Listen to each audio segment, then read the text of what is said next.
Welcome to the Wisecrack Monk. Today, we uncover the raw truth, the shocking times in history when religion tried to kill science.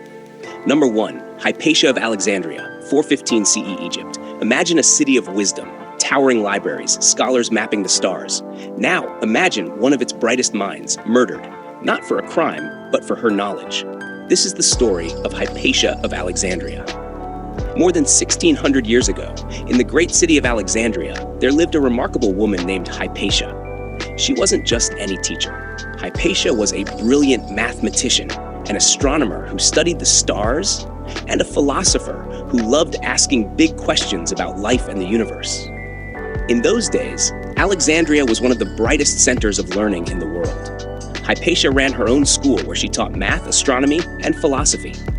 Her students came from different faiths, both pagans who believed in many gods and found the world full of sacred life, and Christians who believed in one God.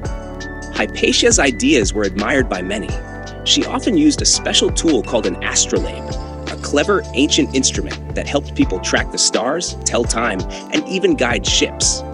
But back then, some people who didn't understand science thought the astrolabe was some kind of magic spell. At that time, Alexandria was also a city full of tension. The Christian bishop Cyril and the Roman governor Orestes were fighting for power. Hypatia was respected by both pagans and Christians, but because she was a close advisor to Governor Orestes, many of Cyril's supporters began to distrust her. Rumors spread. Some of the bishop's followers whispered that Hypatia was bewitching Orestes and keeping peace away from the city.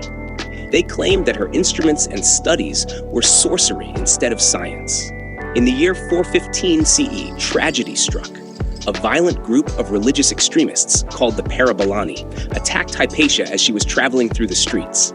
They dragged her from her carriage into a church, and in a horrifying act of hatred, they killed her. Her body was destroyed, and Alexandria lost one of its brightest minds. Hypatia wasn't killed because her science challenged religion. She was killed because she became caught in a bitter political and religious feud. Her love of knowledge and her use of scientific tools were twisted by her enemies into accusations of black magic. Today, Hypatia is remembered as a symbol of reason, learning, and courage, a woman who stood for knowledge even in a time of fear and conflict.